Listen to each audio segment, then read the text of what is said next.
ادھر بیٹے کی حالت متغیر ہو رہی تھی۔ مجبوراً خوفزدہ بوڑھے نے دوسرے کھیتوں میں کام کرنے والے کسانوں کو مدد کے لیے آوازیں دی۔ کسان کلہاڑیاں اور درانتیاں لے کر دوڑے، مگر ان کے آنے سے پہلے کوبرا پھن سمیٹ کر پلٹا اور بجلی کی تیزی سے مولیوں کے کھیت میں کہیں غائب ہو گیا۔ بوڑھا تو اپنے نیم جان لڑکے کو کندھے پر لاد کر گھر لے آیا، جہاں تھوڑی دیر بعد اس نے تڑپ تڑپ کر جان دے دی، مگر وہاں کھیتوں میں کسان اب تک کوبرے کی تلاش میں مصروف ہیں۔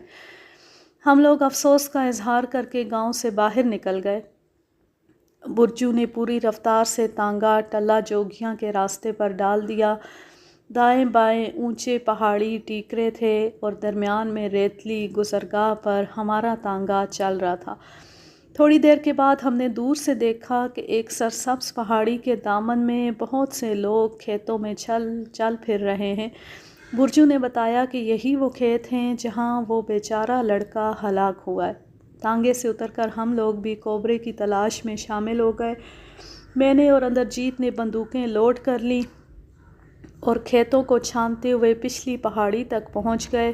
پہاڑی اور کھیتوں کے درمیان ایک خشک ندی تھی، جس کی ریت پر مجھے سانپ کی مدھم سی لکیر نظر آئی۔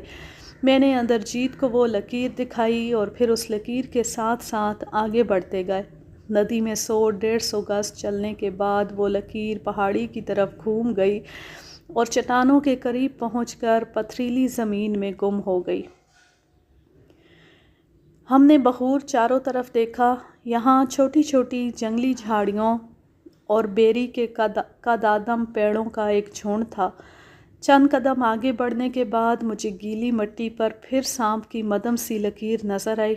اب صاف ظاہر تھا کہ سانپ اسی جھنڈ میں رہتا ہے اور یہیں سے باہر نکل کر اس نے اس بد نصیب لڑکے کو ڈسا تھا۔ ہم نے جھنڈ کے چاروں طرف گھوم پھر کر دیکھا۔ اندر جانے کا کوئی راستہ نہ تھا، اور اگر تھا بھی تو بیری کے کانٹوں سے بچ کر اندر پہنچنا ناممکن تھا۔ ہم نے اس جھنڈ کے کئی چکر لگائے۔ اچانک ایک ایسی جھاڑی کی اوٹ سے مجھے آگ کے ایک بڑے پودے کی اوٹ میں بیٹھا ہوا کوبرا نظر آیا۔ وہ کنڈلی مارے پھن سکیڑے جلیبی کی طرح سمٹا ہوا خاموش بیٹھا تھا۔ یہ میری خوش قسمتی تھی کہ اچانک میری نظریں اس پر پڑ گئیں، ورنہ اس کے بیٹھنے کی جگہ اتنی محفوظ تھی کہ پتہ چلنا ناممکن تھا۔ میں نے کھڑے کھڑے بندوق اٹھا کر اس کا نشانہ لیا ہی تھا کہ میری نظریں جھنڈ کے دوسری طرف کھڑے ہوئے اندرجیت پر پڑی۔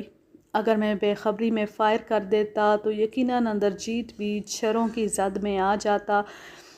چند لمحوں تک سکتے کے عالم میں خاموش کھڑا اندرجیت کے اس مقام سے ہٹنے کا انتظار کرتا رہا۔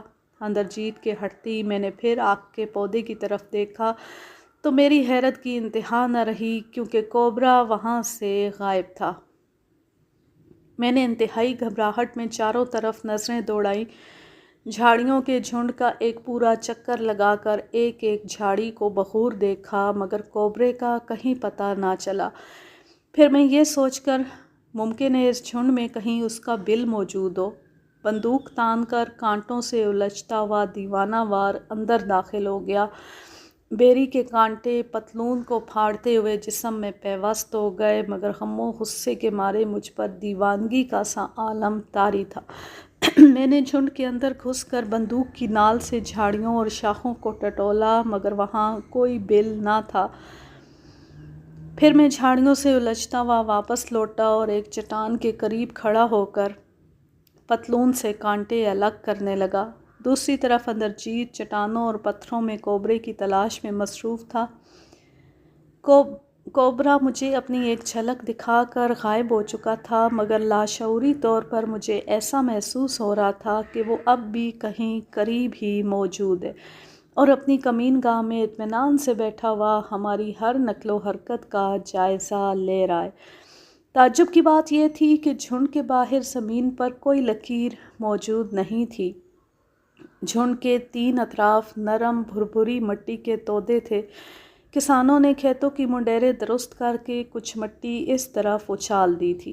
صرف ایک سمت پتھریلی زمین تھی، جس سے چند گز کے فاصلے پر چٹانوں کا سلسلہ شروع ہوتا تھا۔ جب سانپ مجھے نظر آیا تو میں اسی مقام پر کھڑا تھا۔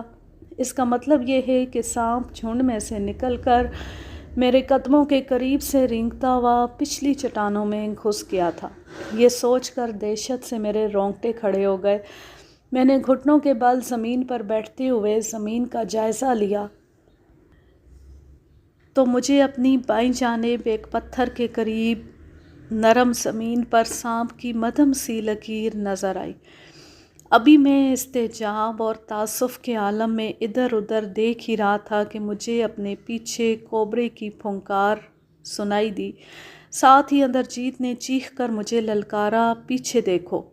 میں نے تیزی سے پلٹ کر دیکھا تو صرف 4 فٹ کے فاصلے پر کوبرا ایک چٹان پر اپنا پھن پھیلائے ہوئے کھڑا تھا۔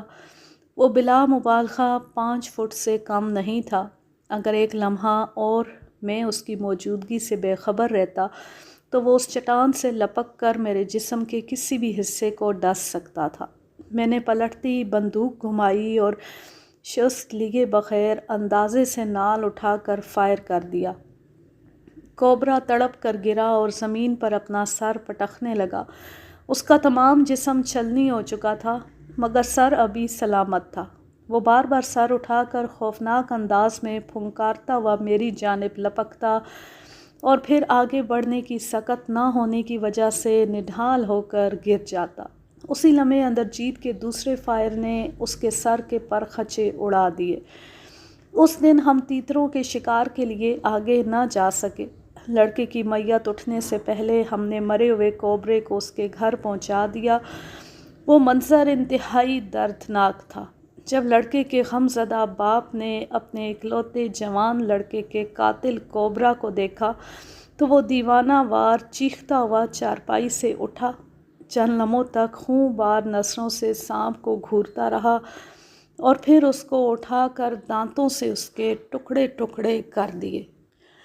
اس کہانی کا ماخذ ہے سندر بن کا آدم خور شوکت ہاشمی، سن 1991۔ اب میں لیتی ہوں آپ سے اجازت۔ جہاں رہیں خوش رہیں، شاد و آباد رہیں، ہنستے مسکراتے رہیں۔ اللہ حافظ، اللہ نگہبان۔